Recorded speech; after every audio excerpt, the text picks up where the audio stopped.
Xin ban tổ chức xin được giới thiệu với quý vị và các bạn. Và phần đầu chúng tôi đã quên mất không giới thiệu người phiên dịch với chúng ta, người đã đồng hành với chúng ta trong ngày hôm nay, đó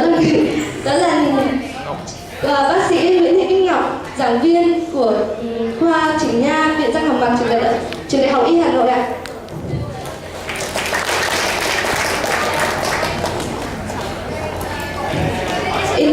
In the next part of the program, invites Mr. Kim Hong will speak on the topic of the open bias and his researches.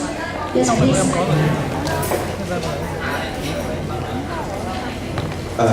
Good morning, everyone.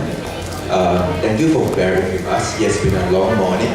I will try to keep my presentation short. A little bit of myself. I graduated both from the National Institute of Singapore for both my basic degree as well as my master's. During the course of my presentation, if anyone has any questions, please do not hesitate to stop me at any point of time.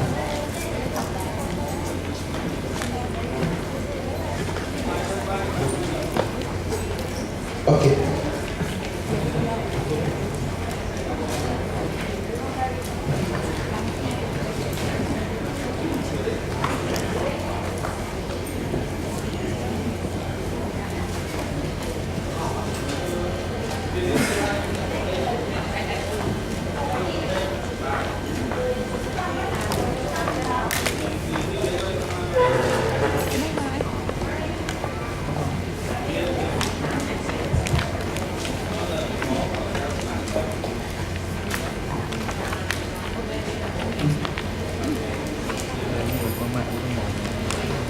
Ok,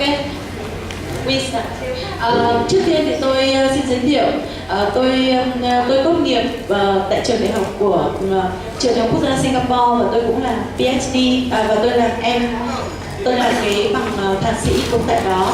Và ngày hôm nay thì tôi sẽ trao đổi với các bạn có vấn đề về khớp cắn hở. Thì nếu như trong quá trình mà tôi giảng mà có vấn đề gì chưa hiểu thì các bạn cứ mạnh dạn hỏi thì tôi sẽ giải đáp luôn.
Before I start my presentation, I would like to first show a case with treated.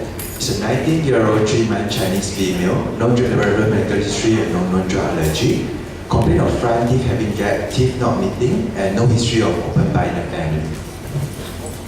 Thì cái ca đầu tiên là tôi giới thiệu với các bạn, đây là một cái ca mà một người phụ nữ một cô gái ở Trung Quốc, 19 tuổi, không có một cái tiền sử gì về gia đình như là đặc biệt cả.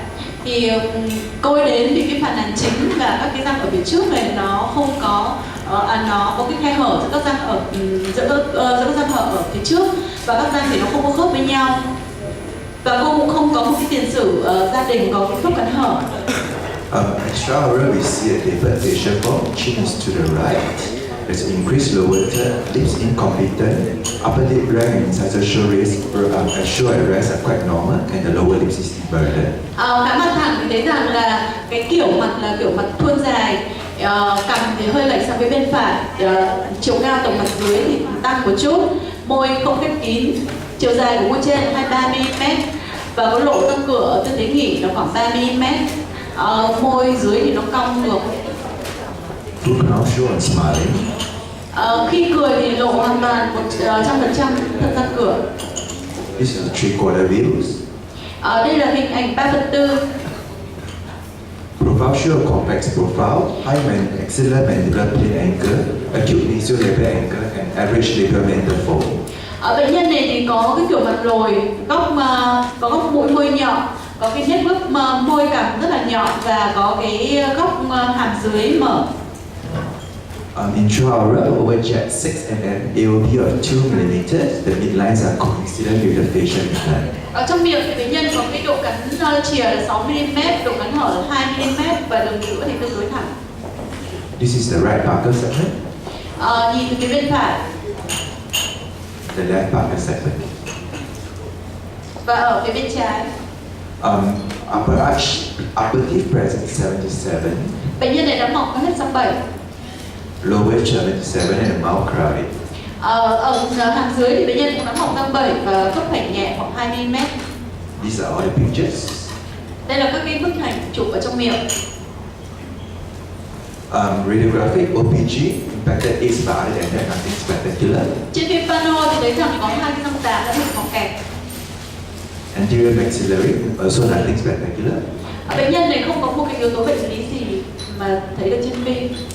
Lateral set findings. These are typical lateral set values which you use when you diagnose a case in Singapore. Trên cái phân tích của cái phim sọ nghiêng thì chúng ta thấy đây có một số các cái chỉ số mà chúng tôi dùng ở sinh. Basically,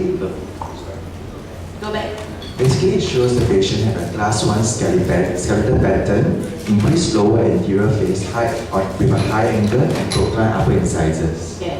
Thì ở cái bệnh nhân này thì chúng ta thấy được rằng là có cái kiểu xương là loại 1, có cái góc của hàm dưới mở hơn so với bình thường, chiều cao của tầng mặt dưới cũng là tăng và cái chỉ số width là 6 mm và có các cái trục của răng cửa trên răng cửa dưới đều ngả môi.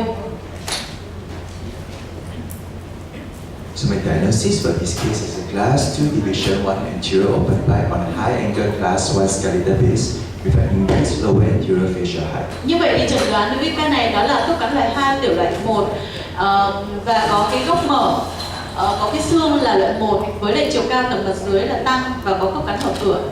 We shall keep this case in mind, and towards the end of my presentation, we'll go back and see how I treated this case. Như vậy thì là chúng ta để xem cái ca này là sẽ điều trị như thế nào. This is the outline for my presentation today. First, we'll talk about definition of an anterior open bite. Và để trước khi bắt đầu vào cái điều trị của ca lâm sàng này thì tôi muốn qua một số các cái về một số các cái lý thuyết mà liên quan tới điều trị khớp cắn hở. Thì đầu tiên chúng ta phải bước vào cái định nghĩa. As early as 1960s, it has been recognized that everybody call a different bite differently. Yeah. Thì từ những năm 1964 thì đã có rất nhiều các cái tác giả người ta đã đưa ra các cái định nghĩa này, nhưng mà các định nghĩa thì nó cũng rất là khác nhau. Some people say that when the teeth do not touch, even though they overlap, they call it an open bite. Thì có một số các cái tác giả thì người ta nói rằng là khớp cắn hở nghĩa là khi các răng nó không khớp vào với nhau và thậm chí rằng là cái độ cắn phủ nó quá mức, thế nhưng mà nó không có cái độ chạm nhau giữa răng cửa dưới và răng cửa trên thì đấy là khớp cắn hở. Some will call it edge-to-edge bite and open bite. Một số người thì lại gọi là cái khớp cắn đối đầu cũng là khớp cắn hở. We can see that there's a very wide difference in the integration of what is an open bite.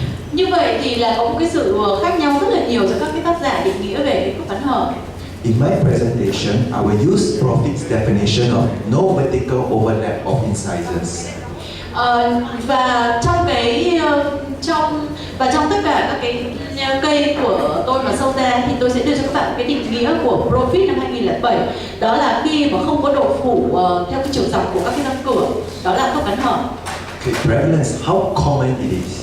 Bây giờ nói về cái tần suất hay gặp của cái khớp cắn hở. Depending on which study you look at, the prevalence is very low, between 1.5% to 11%. Theo một số các cái nghiên cứu thì tỷ lệ khớp cắn hở khoảng 1,5 đến 11%. New is a study in Singapore which found that there's a 25.1% with a decreased overbite. Yeah.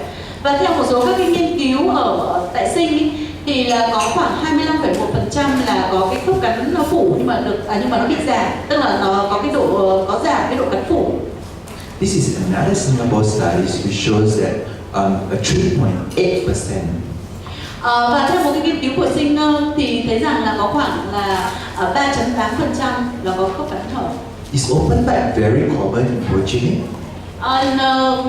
Đối với ở Việt Nam thì tôi thấy rằng là cái khớp cắn hở thì nó có nhiều ở thành phố Hồ Chí Minh. Henry and myself have been going to Hanoi. Henry and myself have been going to Ho Chi Minh for about 1.5 years, and we find that we do not see a lot of open back cases in Ho Chi Minh. What about Hanoi? No, not common. Open back, not And common. I think we should be very glad that open back is not common. Yeah. Thì tôi không biết là ở Hà Nội thì cái tỷ lệ của khớp cắn hở nó có nhiều không, nhưng mà ở thành phố Hồ Chí Minh thì chúng tôi đã làm việc khoảng 1 năm rưỡi thì chúng tôi thấy là chưa có khớp cắn hở nào cả. If I see a case with a 10 mm overjet, I'm not too worried. Yeah. Nếu như mà các bạn có cái cây nào mà đưa cho tôi thì nếu như mà khi mà có hở mà trên 10 mm thì cái đó rất là khó và tôi không dám xử lý những trường hợp như vậy. But if I see a case with a 5 mm or open back, I get scared.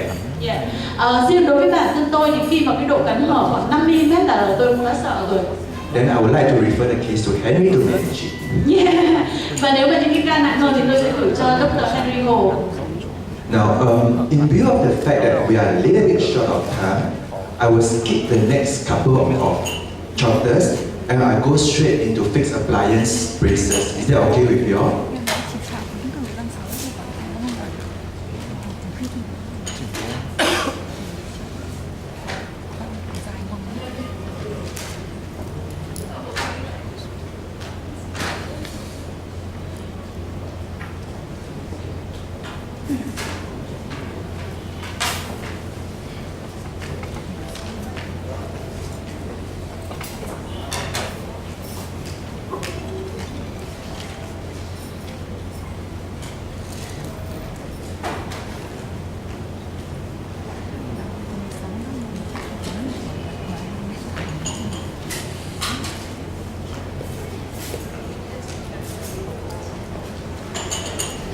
Alright, I'll talk about treatment with fixed appliance since that's what most of us do most of the time. Bây giờ tôi sẽ nói qua cái cụ cố định. I break down into extractions, Về nhổ răng, wires, các cái loại dây, elastics, các loại chun, and tags, temporary and early device. các loại ngăn chặn trong xương tạm thời. Some of you will know it also as mini screws, micro implants, whatever. They are all the same as far as we are concerned. Thì chắc là ở trong đây là chúng ta rất nhiều người biết về cái mini implant, mini screw để chúng ta sử dụng rồi. Now, fixed appliances usually we do premolar extraction. Trong một số trường hợp mà để điều trị bằng cái cụ cố định thì chúng ta thường là có nhổ răng số 4. Premolar extractions help with the closure of an open bite in two ways. Khi mà có nhổ cái răng tiền cối thì nó sẽ giúp cho chúng ta đóng được cái khớp cắn hở theo hai cách. One is the drawbridge effect, which I will explain later. Cái thứ nhất là có cái tác động của drawbridge, tí nữa tôi sẽ giải thích sau. And the second is mesial movement of the molar teeth resulting in reduction of the mandibular plane angle. Và cái cơ chế thứ hai đó là làm di gần của các cái răng hàm và nó dẫn tới là nó làm đóng cái gốc mở. Okay, this is a picture from a Sarah advancement paper in 1995. Đây là một hình ảnh trong cái nghiên cứu của Saver và Weissman năm 1995. On the picture on the left, we can see that the before and after of the picture of the incisors after extraction and retraction. Thì chúng ta thấy rằng là cái vị trí của cái răng cửa trước và sau khi điều trị trước thì nó ngược ra phía trước, còn sau thì nó dựng thẳng lên như thế kia. Yeah, let's show how it goes. Và các bạn thấy là cái hướng dịch chuyển của cái răng cửa. On the right, we see a picture of the left self-tracing before and after treatment. Ở phía bên trái, phía bên phải các bạn nhìn thấy là cái hình ảnh chống phim từ trước và sau điều trị. And it shows that with retraction of the anterior teeth following extraction, there's a closure of the anterior open bite. Như vậy thì sau khi mà nhổ cái răng tiền cối và chúng ta đóng các cái răng cửa thì nó automatic là nó đã đóng khớp cắn hở rồi. Now, but bear in mind, not all cases you will have a drawbridge effect. Nhưng mà không phải là tất cả các trường hợp thì chúng ta đều có có cái sự dịch chuyển răng cửa như vậy. This is the study model of the case where I showed you just now. Đây là cái mẫu mà tôi sẽ chỉ với các bạn về cái phân tích. On the upper, where there's a curve for speed with extraction, there will be a drawbridge effect. Ví dụ như ở cái trường hợp trên thì chúng ta thấy là cái đường cong speed nó cong rất là nhiều như thế kia, thì khi mà chúng ta nhổ răng ấy, thì cái đường cong nó sẽ quay ngược trở lại và nó sẽ rất là tốt. On the lower, where the occlusal plate is flat, extraction does not help to improve the Thế còn ngược lại là ở phía dưới thì khi mà cái đường cong speed nó phẳng như thế kia thì nếu như chúng ta có nhổ răng ấy mà chúng ta có đóng lại thì nó cũng không có cải thiện khớp cắn hở là mấy. To illustrate, let's go back to the picture from the previous case, which is by David and Weissman.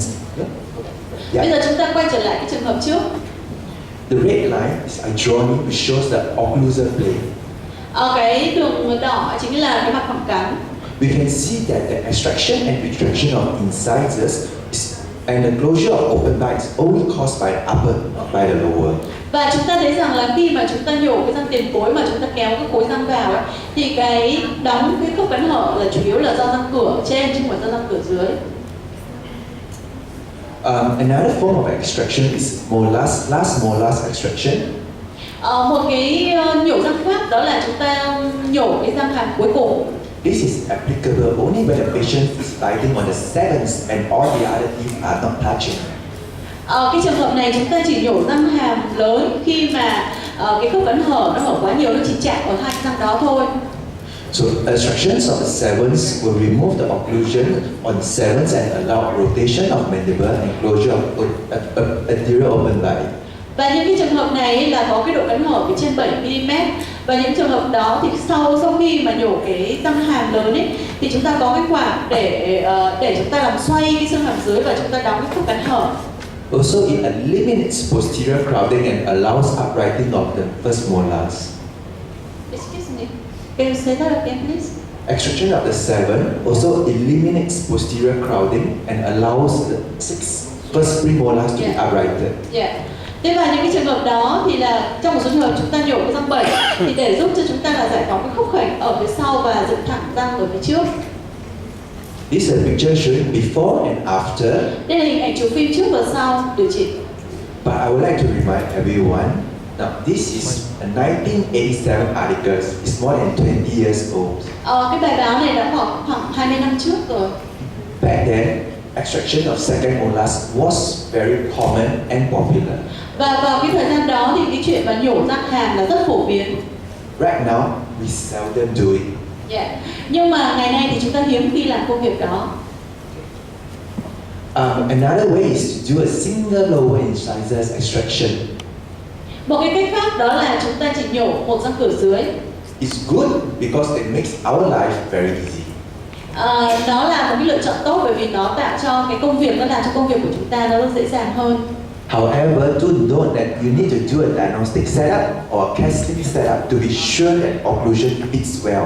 Tuy nhiên là trước khi làm công việc đó thì chúng ta phải làm cái mẫu setup để chúng ta đảm bảo là để đảm bảo chắc chắn là có kết quả tốt.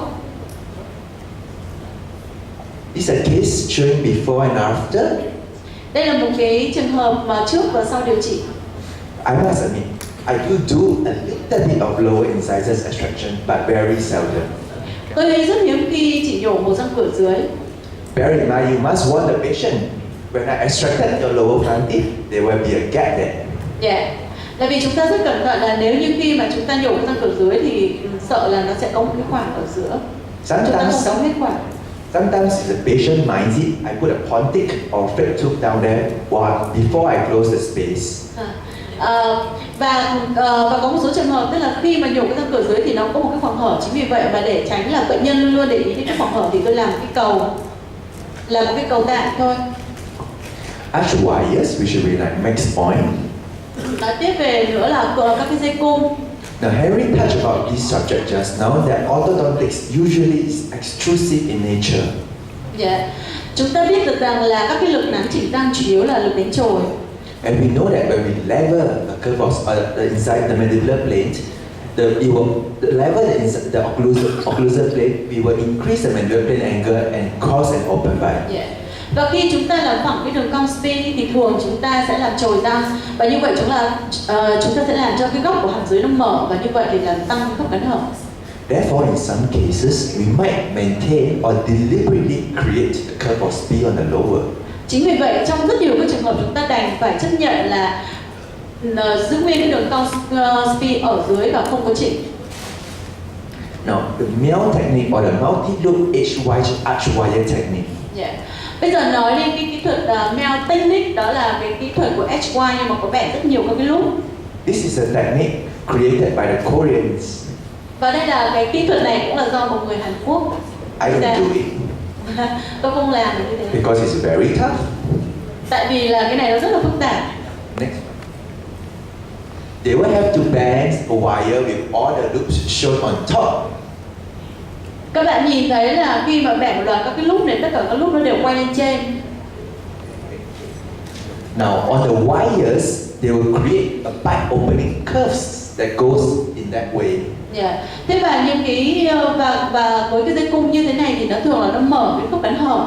So that when they insert the wires, it will open the bite some more. Chính vì vậy mà khi mà đặt cái dây vào mắc cài thì nó sẽ làm cho khớp cắn nó mở ra.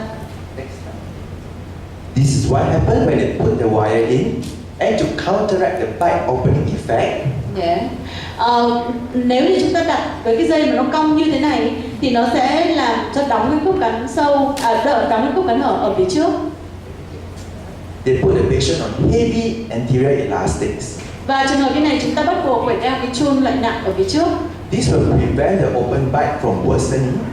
Cái này thì nó để là nó ngăn ngừa cái khớp cắn hở nó trở nên tồi tệ hơn trong quá trình điều trị.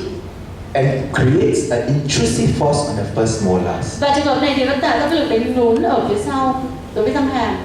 Now, a smarter orthodontist who is probably not as hardworking as me use bite opening curve 9 times. Thì có một số các cái tác giả như anh Anangak thì là đã sử dụng cái dây reverse Cosby 9 times. And it probably achieved the same effect. Và ông này cũng đạt được một cái tác động tương tự. With much lesser effort. Và cái đó nó rất là có hiệu quả.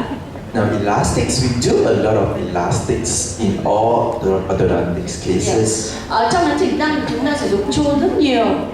But bear in mind they were extruded incisors which may not be very stable. Nhưng mà chúng ta nhớ là cái điều đó nó làm đánh trồi răng cửa rất nhiều, và đó là cái trong một số trường hợp thì nó là không ổn định. In AOB cases, we will try to avoid them if possible. If not, we use very light forces. Yeah. Trong một số trường hợp thì chúng ta phải tránh đeo chun loại 2 và chun loại 3. Temporary anchorage device. Thiết bị neo chặn trong xương tạm thời. Now this has changed the way we approach the subject of AOB. Yeah. Và cái này chúng ta có thể làm giảm cái khớp cắn hở. Although it's only popular in the last 10-15 years, this idea is not new. As early as 1945, there's been animal studies.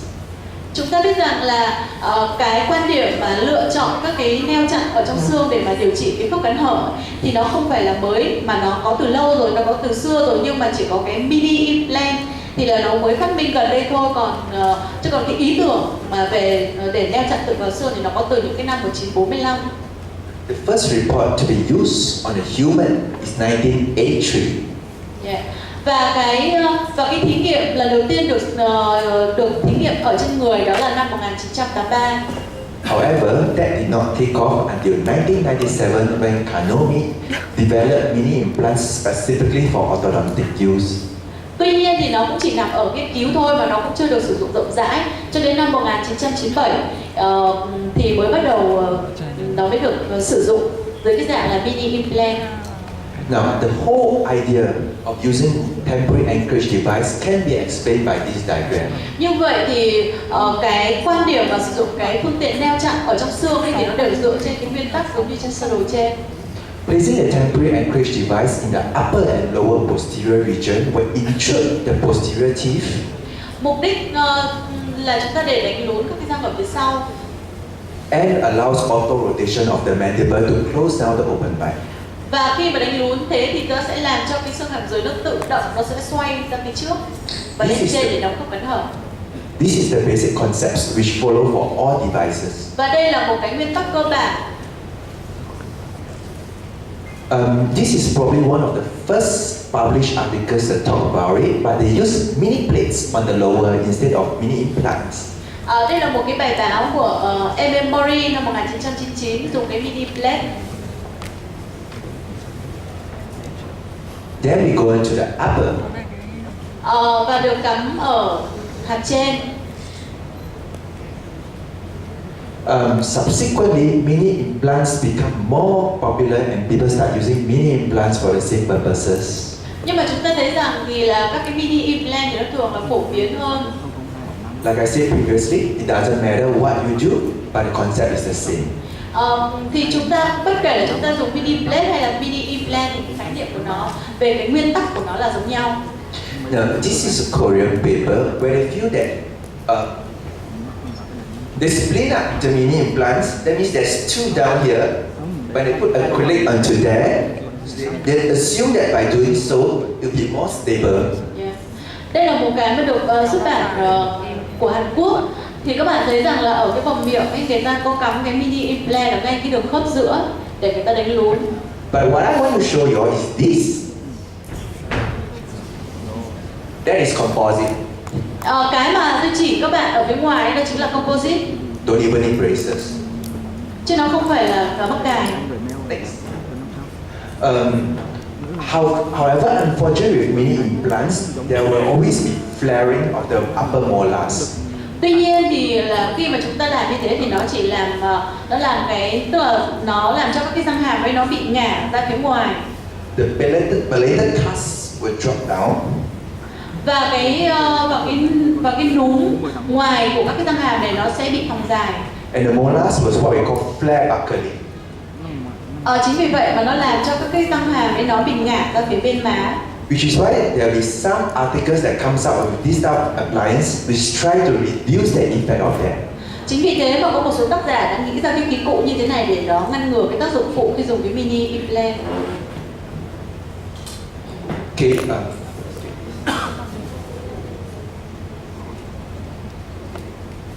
Okay, next I will talk about surgery. Bây giờ sẽ nói về cái phẫu thuật chỉnh hình xương. I come from a hospital, so we do quite a fair bit of automatic surgery in our hospital. Ngày nay thì ở các cái bệnh viện mà tôi làm ấy thì cái tỷ lệ mà bệnh nhân đến phẫu thuật xương ngày càng nhiều.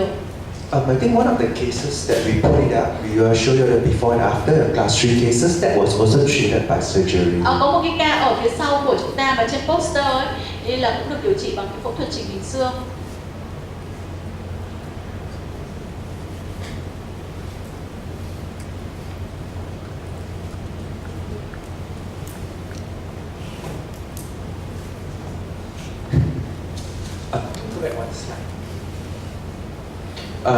However, because of the risk involved with the surgery, we only reserve it for cases with very severe open bite.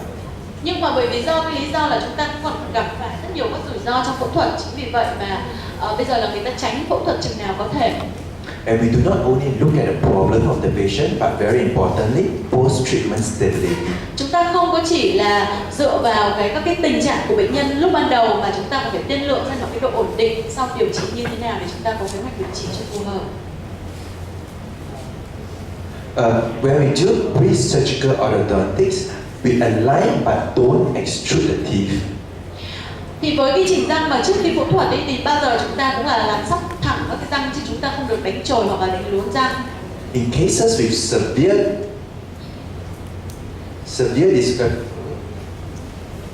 discrepancy, we align in two plates. Ví dụ như ở trường hợp này là bệnh nhân này có khớp cạnh rất là nhiều và khi chúng tôi làm thẳng là chúng tôi phải làm thẳng theo từng segment một chứ không thể nào bằng dây liên tục được. Now, a little bit of history so that you know where it comes from. For AOP cases, it started with only the lower jaw surgery. Và trước kia thì để cái điều trị bằng khớp cắn hở thì người ta chỉ có chỉnh cái xương hàm dưới thôi, người ta chỉ phẫu thuật xương hàm dưới. But it was found to be not stable. Thế nhưng mà sau đó thì thấy rằng là nó không có ổn định. Right now we do a lot of left forward osteotomy to close down our AOP. Chính vì vậy mà đến bây giờ thì chúng tôi sử dụng rất nhiều các cái kỹ thuật